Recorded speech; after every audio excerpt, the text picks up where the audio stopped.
ನಮಸ್ಕಾರ. ಆ, ಇಂದಿನ ಈ ಆಳವಾದ ವಿಶ್ಲೇಷಣೆಗೆ ಅಂದರೆ ನಮ್ಮ ಈ ಡೀಪ್ ಡೈವ್ ಅಧ್ಯಯನಕ್ಕೆ ಸ್ವಾಗತ. ಇವತ್ತು ನಾವು ಒಂದು ಬಹಳ ರೋಮಾಂಚಕಾರಿ ವಿಷಯದ ಬಗ್ಗೆ ಮಾತಾಡ್ತಾ ಇದ್ದೀವಿ. ಹೌದು, ಎಲ್ಲರಿಗೂ ಸ್ವಾಗತ. ಇಂದಿನ ನಮ್ಮ ಮುಖ್ಯ ವಿಷಯ ಜಾರ್ಜ್ ಆರ್ ಮಾರ್ಟಿನ್ ಅವರ ಪ್ರಸಿದ್ಧ ಕಾದಂಬರಿ ಎ ಗೇಮ್ ಆಫ್ ಥ್ರೋನ್ಸ್ನ ಪ್ರಸ್ತಾವನೆ. ಈ ಗೇಮ್ ಆಫ್ ಥ್ರೋನ್ಸ್ ಅಂತ ಹೇಳಿದ ತಕ್ಷಣ ಸಾಮಾನ್ಯವಾಗಿ ನಮ್ಮ ಕಣ್ಮುಂದೆ ಬರೋದು ದೊಡ್ಡ ದೊಡ್ಡ ಕೋಟೆಗಳು, ಸಿಂಹಾಸನಕ್ಕಾಗಿ ನಡೆಯುವ ರಾಜಕೀಯ, ಇದೆಲ್ಲ ಅಲ್ವಾ? ಖಂಡಿತ. ಆದ್ರೆ ಈ ಇಡೀ ಮಹಾಕಾವ್ಯ ಶುರುವಾಗೋದು ಯಾವುದೋ ರಾಜರ ಅರಮನೆಯಲ್ಲಿ ಅಲ್ಲ, ದಟ್ಟವಾದ ಕತ್ತಲು ಆವರಿಸಿರುವ ಹಿಮದ ಕಾಡಿನಲ್ಲಿ ನಡೆಯುವ ಒಂದು ಸಾಧಾರಣ ಗಸ್ತು ಕಾರ್ಯಾಚರಣೆಯಿಂದ. ನಿಜ. ಆ ಕಾರ್ಯಾಚರಣೆ ಹೇಗೆ ಕ್ಷಣಮಾತ್ರದಲ್ಲಿ ಜೀವನ್ಮರಣದ ಹೋರಾಟವಾಗಿ ಬದಲಾಗುತ್ತೆ ಅನ್ನೋದನ್ನ ನಾವಿಂದು ಆಳವಾಗಿ ಅರಿಯಲಿದ್ದೇವೆ. ಅಂದ್ರೆ ಮನುಷ್ಯನ ಅಹಂಕಾರ, ಪ್ರಕೃತಿಯ ವಿಕೋಪ ಮತ್ತೆ ನಮ್ಮ ಊಹೆಗೂ ನಿಲುಕದ ಅಗೋಚರ ಶಕ್ತಿಗಳ ಮುಖಾಮುಖಿ ಇದು. ಇಲ್ಲಿ ಕುತೂಹಲಕಾರಿ ವಿಷಯ ಏನಪ್ಪಾ ಅಂದ್ರೆ, ಮನುಷ್ಯನ ತರ್ಕ ಎಲ್ಲಿ ವಿಫಲವಾಗುತ್ತದೆಯೋ ಸರಿಯಾಗಿ ಅಲ್ಲಿಂದಲೇ ನಿಜವಾದ ಭಯ ಶುರುವಾಗುತ್ತೆ. ಲೇಖಕರು ಇಲ್ಲಿ ಕೇವಲ ಫ್ಯಾಂಟಸಿ ಕಥೆ ಹೇಳ್ತಾ ಇಲ್ಲ, ಬದಲಾಗಿ ಮನುಷ್ಯನ ಮನೋವಿಜ್ಞಾನವನ್ನ ಬಹಳ ಆಳವಾಗಿ ತೋರಿಸ್ತಾ ಇದ್ದಾರೆ. ಅನುಭವ, ತರ್ಕ ಮತ್ತು ಭಯ, ಇವು ಮೂರೂ ಡಿಕ್ಕಿ ಹೊಡೆದಾಗ ಏನಾಗತ್ತೆ ಅನ್ನೋದೇ ಈ ಅಧ್ಯಯನದ ತಿರುಳು. ಹೌದು, ಆ ಅಗೋಚರ ಶಕ್ತಿಗಳ ಭಯವೇ ಈ ಕಥೆಯ ಜೀವಾಳ. ಇದನ್ನ ಅರ್ಥ ಮಾಡ್ಕೊಳ್ಳೋಕೆ ನಾವು ಮೊದಲು ಆ ಮೂರು ಪಾತ್ರಗಳನ್ನ ನೋಡ್ಬೇಕು. ಖಂಡಿತ. ಇಲ್ಲಿ ಮೂರು ವಿಭಿನ್ನ ವ್ಯಕ್ತಿತ್ವಗಳ ಮುಖಾಮುಖಿ ಇದೆ. ಮೊದಲನೇವನು ಗ್ಯಾರೆಟ್. ಆತ ನೈಟ್ಸ್ ವಾಚ್ ಪಡೆಯಲಿದ್ದು ಬರೋಬ್ಬರಿ 40 ವರ್ಷಗಳ ಸುದೀರ್ಘ ಅನುಭವ ಇರೋ ಹಿರಿಯ ಕಾವಲುಗಾರ. 50 ವರ್ಷ ದಾಟಿದ ವ್ಯಕ್ತಿಯಾತ. ಆತನ ಇಡೀ ಜೀವನ ಆ ಮಂಜುಗಡ್ಡೆಯ ಗೋಡೆಯ ಆಚೆಗಿನ ಕ್ರೂರ ಪ್ರಪಂಚದಲ್ಲೇ ಕಳೆದಿದೆ. ಎರಡನೇವನು ವಿಲ್. ಈತ ಕಾಡಿನಲ್ಲಿ ಸದ್ದಿಲ್ಲದೆ ಓಡಾಡಬಲ್ಲ ಅತ್ಯಂತ ನುರಿತ ಬೇಟೆಗಾರ. ಕಳ್ಳಬೇಟೆ ಮಾಡ್ತಾ ಸಿಕ್ಕಿಬಿದ್ದು ಶಿಕ್ಷೆಯಾಗಿ ಈ ಪಡೆಗೆ ಬಂದವನು. ಆತನಿಗೆ ಕಾಡಿನ ಪ್ರತಿಯೊಂದು ಶಬ್ದ, ನೆರಳಿನ ಪರಿಚಯ ಇದೆ. ಇನ್ನು ಮೂರನೆಯವನು, ಇವರಿಬ್ಬರ ನಾಯಕ ಸರ್ ವೇಮಾರ್ ರೈಸ್. ಕೇವಲ 18 ವರ್ಷದ ಹುಡುಗ. ಶ್ರೀಮಂತ ಮನೆತನದ ಸುಂದರ ಆದರೆ ಅಷ್ಟೇ ಅಹಂಕಾರಿ ಯುವಕ. ಆತನ ವೇಷಭೂಷಣಗಳ ಬಗ್ಗೆ ಲೇಖಕರು ಹೇಳುವ ಪರಿ ಒಂಥರ ಅದು ಕೇವಲ ಬಟ್ಟೆಯಲ್ಲ, ಆತನ ಅಹಂಕಾರದ ಕಣ್ಣಡಿ ಅನ್ಸುತ್ತೆ. ನಿಜ. ಆ ಕಠಿಣ ವಾತಾವರಣದಲ್ಲೂ ಆತ ದುಬಾರಿಯಾದ ಕಪ್ಪು ಚರ್ಮದ ಬೂಟುಗಳು, ಮೃದುವಾದ ಗ್ಲೌಸ್ ಮತ್ತೆ ಬೆಲೆಬಾಳುವ ದಪ್ಪನೆಯ ಕಪ್ಪು ನಿಲುವಂಗಿ ಹಾಕಿದ್ದಾನೆ. ಆ ನಿಲುವಂಗಿ ಬಗ್ಗೆ ವಿಲ್ ಮತ್ತೆ ಗ್ಯಾರೆಡ್ ಓಳ್ಗೊಳಗೆ ನಗ್ತಾ ಇರ್ತಾರೆ ಗೊತ್ತಾ. ಅವನೇ ಎಲ್ಲಾ ಪ್ರಾಣಿಗಳನ್ನ ಸಾಯಿಸಿ ಈ ನಿಲುವಂಗಿ ಮಾಡಿದ್ದಾನಂತೆ ಅಂತ ವ್ಯಂಗ್ಯ ಮಾಡ್ತಾರೆ. ಹೌದು. ಆದ್ರೆ ಮತ್ತೊಂದೆಡೆ ನಾವು ಗ್ಯಾರೆಡ್ನ ನೋಡ್ಬೇಕು. ಕಾಡಿನ ಭೀಕರ ಚಳಿಗೆ ಆತ ತನ್ನ 2 ಕಿವಿಗಳನ್ನ, ಕಾಲಿನ ಬೆರಳುಗಳನ್ನ ಕಳ್ಕೊಂಡಿದ್ದಾನೆ. ಚಳಿಯಿಂದ ಕೊಳ್ತೋಗಿದ್ದ ಆತನ ಕಿವಿಗಳನ್ನ ಮಾಸ್ಟರ್ ಏಮನ್ ಕತ್ತರಿಸ್ತಗ್ದಿರ್ತಾನೆ. ಆ ಗಾಯಗಳೇ ಆತನ ಅಪಾರ ಅನುಭವದ ಜೀವಂತ ಸ್ಮಾರಕಗಳು. ವೇಮಾರ್ನ ದುಬಾರಿ ಬಟ್ಟೆಗೂ ಗ್ಯಾರೆಡ್ನ ಗಾಯಗಳಿಗೂ ಇರೋ ವ್ಯತ್ಯಾಸ ಅಜಗಜಾಂತರ. ಇದನ್ನೇ ನಾವು ಅನುಭವ ಮತ್ತು ಅಹಂಕಾರದ ನಡುವಿನ ಮುಖಾಮುಖಿ ಎನ್ನಬಹುದು. ಕಾಡಿನಲ್ಲಿ 8 ಜನ ಕಾಡು ಜನರು ಸತ್ತಿದ್ದಾರೆ ಅಂತ ವಿಲ್ ಬಂದು ಹೇಳಿದಾಗ ನಡೆಯುವ ಚರ್ಚೆ ಇದೆಯಲ್ಲ, ಆ ಚರ್ಚೆ ಇಡೀ ಕಥೆಯ ಗತಿಯನ್ನೇ ನಿರ್ಧರಿಸುತ್ತೆ. ಗ್ಯಾರೆಡ್ ಆ ಕ್ಷಣದಲ್ಲೇ ವಾಪಸ್ ಹೋಗೋಣ ಅಂತ ದುಂಬಾಲು ಬೀಳ್ತಾನೆ. ಸತ್ತವರು ಸತ್ತೇ ಇರ್ತಾರೆ, ಅವರಿಂದ ನಮ್ಗೇನ್ ಕೆಲ್ಸವಿಲ್ಲ ಅಂತಾನೆ. ಅಂದ್ರೆ ಆತನ 40 ವರ್ಷಗಳ ಅನುಭವ ಆತನಿಗೇನೋ ದೊಡ್ಡ ಅಪಾಯ ಕಾದಿವೆ ಅಂತ ಎಚ್ಚರಿಸ್ತಾ ಇರುತ್ತೆ. ಆತನಿಗಿರೋದು ಬದುಕುವ ಹಂಬಲ ಮಾತ್ರ. ಆದ್ರೆ ಸರ್ ವೇಮಾರ್ ಇದನ್ನ ಒಪ್ಪಲ್ಲ. ಆತ ಕುದುರೆ ಮೇಲಿಂದಲ್ಲೇ ತಾತ್ಸಾರದಿಂದ ಕೇಳ್ತಾನೆ, ಅವರು ಸತ್ತಿದ್ದಾರೆ ಅನ್ನೋದಕ್ಕೆ ಏನು ಪುರಾವೆ? ನೀನು ರಕ್ತ ನೋಡಿದ್ಯಾ ಅಂತ. ವೇಮಾರ್ನ ಕೇವಲ ದಡ್ಡ ಅಹಂಕಾರಿ ಅಂತ ನಾವು ತಳ್ಳಿ ಹಾಕುವಂತಿಲ್ಲ. ಆತ ಅಪಾಯಕಾರಿಯಾದ ಮಟ್ಟಿಗೆ ತಾರ್ಕಿಕವಾಗಿ ಯೋಚನೆ ಮಾಡ್ತಾನೆ. ಎಕ್ಸಾಕ್ಟ್ಲಿ. ಗ್ಯಾರೆಟ್ ಚಳಿಯಿಂದ ಸತ್ತಿದ್ದಾರೆ ಅಂತ ವಾದಿಸಿದಾಗ ವೇಮಾರ್ ಭೌತಶಾಸ್ತ್ರದ ತರ್ಕ ಮುಂದಿರ್ತಾನೆ. ಗೋಡೆಯ ಮೇಲಿನ ಮಂಜು ಕರಗುತ್ತಿದೆ, ನೀರು ಜಿನುಗುತ್ತಿದೆ, ಹಾಗಾಗಿ ಮನುಷ್ಯರನ್ನ ಒಟ್ಟಾರೆಯಾಗಿ ಸಾಯಿಸುವಷ್ಟು ಭೀಕರ ಚಳಿ ಈಗಿರಲು ಸಾಧ್ಯವೇ ಇಲ್ಲ ಅಂತ ವಾದಿಸ್ತಾನೆ. ಆತನ ವಾದ ನಿಖರವಾಗಿದೆ. ಆತನ ಈ ತರ್ಕಬದ್ಧವಾದವನ್ನ ಆ ಕ್ಷಣದಲ್ಲಿ ಯಾರೂ ಅಲ್ಲಗಳೆಯುವಂತಿಲ್ಲ. 8 ಜನ ಕಾಡು ಜನರು ಬೆಂಕಿ ಹಾಕುವ ಸಾಧನಗಳಿಟ್ಕೊಂಡು ಒಟ್ಟಿಗೆ ಸತ್ತಿದ್ದಾರೆ ಅಂದ್ರೆ ಅದು ಸಾಮಾನ್ಯ ಚಳಿಯಿಂದ ಆಗಿರಲು ಸಾಧ್ಯವಿಲ್ಲ ಅನ್ಸುತ್ತೆ. ಹೌದು. ಆ ತರ್ಕವೇ ಆತನನ್ನ ಮುಂದಕ್ಕೆ ಹೋಗಿ ಸತ್ಯಾಸತ್ಯತೆ ಪರಿಶೀಲಿಸುವಂತೆ ಮಾಡುತ್ತೆ. ಆದ್ರೆ ಮನುಷ್ಯನ ಈ ತರ್ಕ ಪ್ರಕೃತಿಯ ಮಿತಿಗಳನ್ನ ಮೀರಿದ ಶಕ್ತಿಗಳ ಮುಂದೆ ಹೇಗೆ ಹುಡಿಯಾಗುತ್ತೆ ಅನ್ನೋದೇ ಮುಂದಿನ ದುರಂತ. ನಿಜ. ಆ ಚಳಿಯ ಬಗ್ಗೆ ಮಾತು ಬಂದಾಗ ಗ್ಯಾರೆಡ್ ವಿವರಿಸುವ ಪರಿ ಇದೆಯಲ್ಲ, ಅದು ಮೈ ಜುಮ್ ಅನ್ಸುತ್ತೆ. ಚಳಿ ಎನ್ನೋದು ಒಂದು ಸದ್ದಿಲ್ಲದ ಕಳ್ಳನಂತೆ ಅಂತಾನೆ. ಮೊದಲು ನಡುಕ ಶುರುವಾಗುತ್ತೆ, ಹಲ್ಲುಗಳು ಕಡಿಯುತ್ತವೆ. ನಂತರ ಅದು ಚರ್ಮದೊಳಗೆ ಹೊಕ್ಕು ಸುಡ್ತಿರುವಂತೆ ಭಾಸವಾಗುತ್ತೆ ಅಂತ ಹೇಳ್ತಾನೆ. ಕೊನೆಯಲ್ಲಿ ಎಲ್ಲವೂ ಮಂಕಾಗಿ ಬೆಚ್ಚಗಿನ ಹಾಲಿನ ಸಮುದ್ರದಲ್ಲಿ ಮುಳುಗಿದಂತೆ ಪ್ರಶಾಂತವಾದ ನಿದ್ದೆ ಆವರಿಸುತ್ತೆ ಅಂತ ಆತ ಹೇಳಿದಾಗ ನಮಗೆ ಚಳಿಯಾದಂತೆ ಭಾಸವಾಗುತ್ತಲ್ವಾ? ಖಂಡಿತ. ಚಳಿಯನ್ನ ಕೇವಲ ಹವಾಮಾನವಾಗಿ ಅಲ್ಲದೆ ಒಂದು ಜೀವಂತ ಶತ್ರುವಿನಂತೆ ಲೇಖಕರು ಚಿತ್ರಿಸಿದ್ದಾರೆ. ಆ ಇಡೀ ವಾತಾವರಣದ ಉದ್ವೇಗವನ್ನ ನಾವು ಗಮನಿಸಬೇಕು. ಸತತ 9 ದಿನಗಳ ಕಠಿಣ ಪ್ರಯಾಣ, ಕತ್ತಲಾಗಿರುವ ಕಾಡುಮರಗಳು, ಜೀವಂತವಾಗಿರುವಂತೆ ಗಾಳಿಗೆ ಕಟಕಟ ಶಬ್ದ ಮಾಡ್ತಾ ಇರೋದು ಎಲ್ಲವೂ ಭೀಕರ ಭಯ ಹುಟ್ಟಿಸುತ್ತೆ. ವಿಲ್ ಮತ್ತೆ ಗ್ಯಾರೆಟ್ ಇಬ್ರಿಗೂ ತಮ್ಮನ್ನ ಯಾವುದೋ ಶಕ್ತಿ ಮರೆಯಲ್ಲಿ ನಿಂತು ಗಮನಿಸ್ತಾ ಇದೆ ಅನ್ನೋ ಆತಂಕ ಶುರುವಾಗುತ್ತೆ. ಆ ಕಾಡಿನ ಮೌನವೇ ಒಂದು ದೊಡ್ಡ ಕಿರುಚಾಟದಂತೆ ಅನ್ಸುತ್ತೆ. ಇಷ್ಟೆಲ್ಲ ಆತಂಕ ಇದ್ರೂ ವೇಮರ್ ಕ್ಯಾಂಪ್ನಲ್ಲಿ ಬೆಂಕಿ ಹಾಕಲು ನಿರಾಕರಿಸ್ತಾನೆ.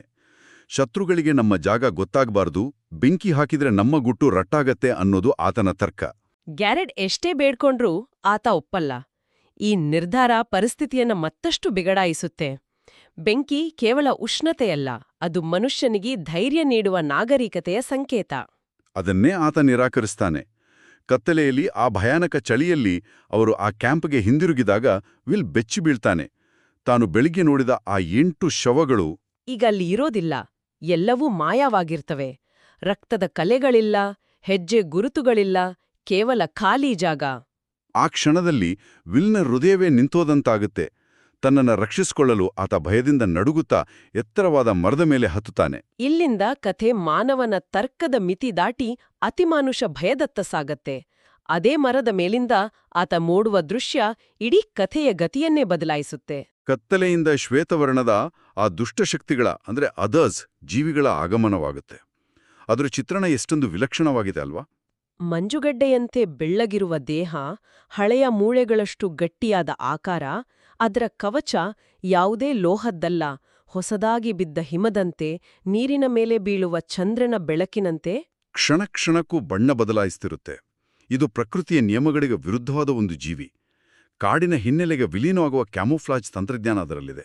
ಕವಚವಷ್ಟೇ ಅಲ್ಲ, ಅದರ ಕೈಯಲ್ಲಿರುವ ಆ ಮಾಯಾ ಕತ್ತಿಯ ವರ್ಣನೆ ಕೂಡ ಭಯಾನಕವಾಗಿದೆ. ಅದು ಕಬ್ಬಿಣ ಅಥವಾ ಉಕ್ಕಿನಿಂದ ಮಾಡಿದ್ದಲ್ಲ. ಪಾರದರ್ಶಕವಾಗಿದ್ದು ನೀಲಿ ಬಣ್ಣದ ಬೆಳಕು ಸೂಸುವ ಸ್ಫಟಿಕದಷ್ಟು ತೆಳುವಾದ ಆಯುಧ ಅದು. ಆ ಜೀವಿ ಮುಂದಕ್ಕೆ ಬಂದಾಗ ಇಡೀ ವಾತಾವರಣದ ಉಷ್ಣಾಂಶ ಒಮ್ಮೆಗೆ ಕುಸಿಯುತ್ತೆ. ಮರದ ಮೇಲಿದ್ದ ವಿಲ್ನ ಉಸಿರು ಕೂಡ ಗಂಟೆಲ್ಲಲ್ಲೇ ಹೆಪ್ಪುಗಟ್ಟಿದಂತೆ ಅನ್ಸುತ್ತೆ. ಇದು ಕೇವಲ ಶತ್ರುವಿನ ಪ್ರವೇಶವಲ್ಲ, ಸಾಕ್ಷಾತ್ ಸಾವೇ ಮೈದಾಳಿ ಬಂದಂತಿದೆ. ಇಂತಹ ಭೀಕರ ಸನ್ನಿವೇಶದಲ್ಲಿ ವೇಮಾರ್ನ ಪಾತ್ರ ಅನಿರೀಕ್ಷಿತ ತಿರುವು ಕೊಡುತ್ತೆ. ಇಷ್ಟೊತ್ತು ಅಹಂಕಾರಿಯಾಗಿದ್ದ ವೇಮಾರ್ ಕಿಂಚಿತ್ತೂ ಭಯಪಡದೆ ಹೆಜ್ಜೆ ಹಿಂದಿಡದೆ ನಿಲ್ಲುತ್ತಾನೆ. ನನ್ನೊಡನೆ ನೃತ್ಯ ಮಾಡು ಅಂತ ಸವಾಲ್ ಹಾಕ್ತಾನೆ. ಮರದ ಮೇಲಿದ್ದ ವಿಲ್ ಕೂಡ ಆ ಕ್ಷಣದಲ್ಲಿ ವೇಮಾರ್ ಕೇವಲ ಒಬ್ಬ ಅಹಂಕಾರಿ ಹುಡುಗನಲ್ಲ, ಆತ ನಿಜವಾದ ಯೋಧ ಅಂತ ಭಾವಿಸ್ತಾನೆ. ಆತನ ಅಹಂಕಾರದ ಹಿಂದಿನ ಅಪ್ಪಟ ಧೈರ್ಯ ಅಲ್ಲಿ ಕಾಣುತ್ತೆ. ಆದ್ರೆ ವೇಮಾರ್ನ ಆ ಧೈರ್ಯ, ಆ ವೀರಾವೇಶ, ಆ ಅಗೋಚರ ಶಕ್ತಿಯ ಮುಂದೆ ಏನೇನೂ ಸಾಲದು ಅನ್ನೋ ಕಟು ಸತ್ಯ ಮುಂದಿನ ಕ್ಷಣಗಳಲ್ಲೇ ಅರಿವಾಗುತ್ತೆ. ಆ ಕಾದಾಟದ ಶಬ್ದವನ್ನು ಗಮನಿಸಿ. ಅದು ಸಾಮಾನ್ಯ ಯುದ್ಧಗಳಲ್ಲಿ ಕೇಳುವ ಲೋಹದ ಶಬ್ದವಲ್ಲ. ಪ್ರಾಣಿಯೊಂದು ತೀವ್ರವಾದ ನೋವಿನಿಂದ ಕಿರುಚುವಂತೆ ಆ ಶಬ್ದ ಕೇಳಿಸುತ್ತೆ. ವೇಮಾರ್ ಎಷ್ಟೇ ಹೋರಾಡಿದ್ರೂ ಆ ಜೀವಿಯ ಕತ್ತಿಯ ವೇಗ ತಡೆಯಲು ಸಾಧ್ಯವಾಗೋದಿಲ್ಲ. ಆತನ ಕತ್ತಿ ಪ್ರತಿಬಾರಿ ಡಿಕ್ಕಿ ಹೊಡೆದಾಗಲೂ ಮಂಜುಗಡ್ಡೆಯಿಂದ ಆವೃತವಾಗ್ತಾ ಹೋಗುತ್ತೆ. ಕೊನೆಗೆ ವೇಮಾರ್ ತನ್ನೆಲ್ಲ ಶಕ್ತಿ ಒಗ್ಗೂಡಿಸಿ ರಾಬರ್ಟ್ ರಾಜನಿಗಾಗಿ ಅಂತ ಕೂಗ್ತಾ ಅಂತಿಮ ಪ್ರಹಾರ ಮಾಡಲು ಹೋದಾಗ ಆತನ ಉಕ್ಕಿನ ಕತ್ತಿ ನೂರಾರು ಚೂರುಗಳಾಗಿ ಗಾಜಿನಂತೆ ಒಡೆದೋಗುತ್ತೆ. ಆ ಕತ್ತಿಯ ಚೂರುಗಳು ಮಳೆಯಂತೆ ಸುರಿಯುತ್ತವೆ. ಆ ಜೀವಿಗಳು ಕೇವಲ ಒಂದಲ್ಲ, ಅಂಥವುದೇ ಇನ್ನೂ 5 ಜೀವಿಗಳು ಬಂದು ಸದ್ದಿಲ್ಲದೆ ನಿಂತಿರ್ತವೆ. ವೇಮಾರ್ ಕಣ್ಣಿಗೆ ಕತ್ತಿಯ ಚೂರು ತಾಗಿ ರಕ್ತ ಸುರಿಯುತ್ತಾ ಮಂಡಿಯೂರಿ ಕಣ್ಣು ಮುಚ್ಕೊಂಡಾಗ ಆ ಜೀವಿಗಳು ನಿರ್ದಯವಾಗಿ ಆತನನ್ನ ಕೊಲ್ಲುತ್ತವೆ. ಆ ದೃಶ್ಯವನ್ನ ಕಥೆಯಲ್ಲಿ ಶೀತಲ ಹತ್ಯಾಕಾಂಡ ಅಂತ ಭೀಕರವಾಗಿ ಬಣ್ಣಿಸಿದ್ದಾರೆ. ಅವುಗಳ ಆ ಸ್ಫಟಿಕದ ಕತ್ತಿ ವೇಮಾರ್ನ ಉಕ್ಕಿನ ಕವಚವನ್ನ ರೇಷ್ಮೆ ಬಟ್ಟಿಯಂತೆ ಸೀಳ್ಬಿಡುತ್ತೆ. ಈ ದೃಶ್ಯದಲ್ಲಿ ನಾವು ಅರ್ಥ ಮಾಡ್ಕೊಳ್ಬೇಕಾದದ್ದು ಏನಂದ್ರೆ, ಇದು ಕೇವಲ ಯೋಧನ ಸೋಲಲ್ಲ. ಮಾನವನ ಅಪಾರ ಶಕ್ತಿ, ತರ್ಕ, ಅಹಂಕಾರ ಎಲ್ಲವೂ ಪ್ರಕೃತಿ ಮೀರಿದ ಶಕ್ತಿಯ ಮುಂದೆ ಹೇಗೆ ಮಣ್ಣು ಮುಕ್ಕುತ್ತೆ ಅನ್ನೋದರ ಸಂಕೇತ. ಆ ಜೀವಿಗಳ ಕಣ್ಣುಗಳು ಉರಿಯುವ ನೀಲಿ ಬಣ್ಣದಲ್ಲಿರ್ತವೆ. ಆ ಕಣ್ಣುಗಳಲ್ಲಿ ದ್ವೇಷವಿಲ್ಲ, ಕರುಣೆಯಿಲ್ಲ, ಕೇವಲ ಶೂನ್ಯತೆ ಇದೆ. ವೇಮಾರ್ನ ಸಾವು ಮಾನವಕುಲದ ಸುರಕ್ಷತೆಯ ಭ್ರಮೆಯ ಪತನ. ಆತನು ದುಬಾರಿ ಉಡುಪು, ವಂಶದ ಹಿನ್ನೆಲೆ ಯಾವುದೂ ಸಹಾಯಕ್ಕೆ ಬರಲಿಲ್ಲ. ಆದರೆ ಕಥೆ ಇಲ್ಲಿಗೆ ಮುಗಿಯಲ್ಲ. ನಿಜವಾದ ಬಿಚ್ಚಿಬಿಳಿಸುವ ತಿರುವು ಇರೋದು ಇದರ ನಂತರ. ಹೌದು, ಆ ತಿರುವು ನಮ್ಮ ಉಸಿರನ್ನೇ ನಿಲ್ಲಿಸುತ್ತೆ. ಮರದ ಮೇಲಿಂದ ಇದನ್ನೆಲ್ಲ ನೋಡ್ತಾ ಇದ್ದ ವಿಲ್ ಆ ಜೀವಿಗಳೆಲ್ಲ ಮಾಯವಾದ ಮೇಲೆ ಬಹುಕಾಲದ ನಂತರ ಕೆಳಗಿಳಿಯುತ್ತಾನೆ. ವೇಮಾರ್ನ ದೇಹ ಹಿಮದ ಮೇಲೆ ರಕ್ತದ ಮಡುವಿನಲ್ಲಿ ಬಿದ್ದಿರ್ತಾನೆ. ವಿಲ್ ಆ ಮುರಿದ ಕತ್ತಿಯ ತುಂಡನ್ನ ಸಾಕ್ಷಿಯಾಡಿ ತೆಗೆದುಕೊಳ್ಳಲು ಮುಂದಾಗ್ತಾನೆ. ಗ್ಯಾರೆಟ್ಗೆ ಈ ಕತ್ತಿಯ ತುಂಡು ತೋರ್ಸಿದ್ರೆ ಮಾತ್ರ ಅವರು ತನ್ನ ಮಾತು ನಂಬುತ್ತಾರೆ ಅಂತ ಆತ ಯೋಚಿಸ್ತಾ ಇರ್ತಾನೆ. ಕತ್ತಿಯ ತುಂಡನ್ನ ಕೈಗೆತ್ತಿಕೊಳ್ತಾನೆ, ಇನ್ನೇನು ಓಡ್ಬೇಕು ಅಂದುಕೊಳ್ತಾನೆ. ಅಷ್ಟ್ರಲ್ಲೇ ಸತ್ತಿದ್ದ ವೇಮಾರ್ ಇದ್ದಕ್ಕಿದ್ದಂತೆ ಮೊರಳಿ ಏಳ್ತಾನೆ. ಆತನ ಒಂದು ಕಣ್ಣು ಪ್ರಕಾಶಮಾನವಾದ ಅಸ್ವಾಭಾವಿಕವಾದ ನೀಲಿ ಬಣ್ಣದಲ್ಲಿ ಉರಿಯುತ್ತಿರುತ್ತೆ. ತನ್ನ ಅದೇ ದುಬಾರಿ ಕಪ್ಪು ಚರ್ಮದ ಗ್ಲೌಸ್ ಧರಿಸಿದ, ಈಗ ಮಂಜುಗಡ್ಡೆಯಷ್ಟು ತಂಪಾಗಿರುವ ಕೈಗಳಿಂದ ವಿಲ್ನ ಕುತ್ತಿಗೆಯನ್ನ ಬಿಗಿಯಾಗಿ ಹಿಸುಕುತ್ತಾನೆ. ವೇಮಾರ್ ಈಗ ಮನುಷ್ಯನಾಗಿ ಉಳಿದಿಲ್ಲ, ಆ ದುಷ್ಟಶಕ್ತಿಗಳ ಕೈಗೊಂಬೆ ಆಗಿದ್ದಾನೆ.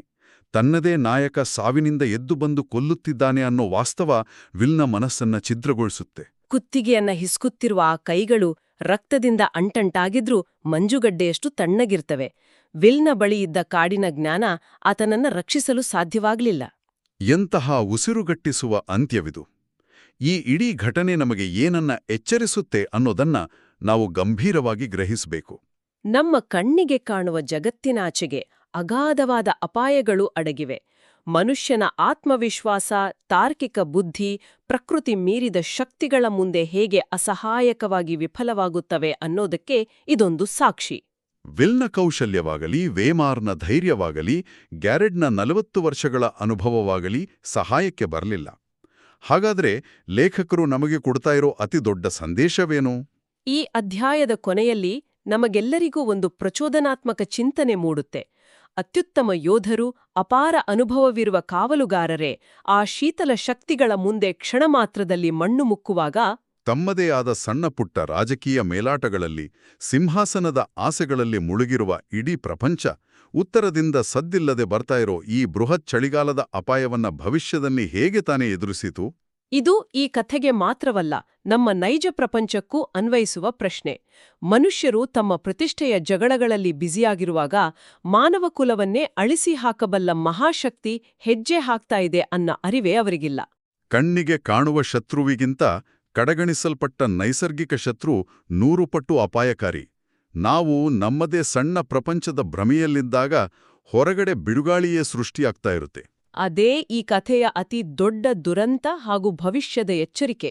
ಈ ಆಳವಾದ ಚಿಂತನೆಯೊಂದಿಗೆ ಇಂದಿನ ನಮ್ಮ ಈ ಡೀಪ್ ಡೈವ್ ವಿಶ್ಲೇಷಣೆಯನ್ನ ಮುಕ್ತಾಯಗೊಳಿಸೋಣ. ನಮ್ಮ ಚಿಂತನೆಗೆ ಹೊಸ ದಿಕ್ಕು ನೀಡುವ ಮತ್ತೊಂದು ಕುತೂಹಲಕಾರಿ ವಿಷಯದೊಂದಿಗೆ ಮುಂದಿನ ಅಧ್ಯಯನದಲ್ಲಿ ಮತ್ತೆ ಭೇಟಿಯಾಗೋಣ. ಅಲ್ಲಿವರೆಗೆ ಕತ್ತಲೆಯ ಬಗ್ಗೆ ಸ್ವಲ್ಪ ಎಚ್ಚರವಿರಲಿ.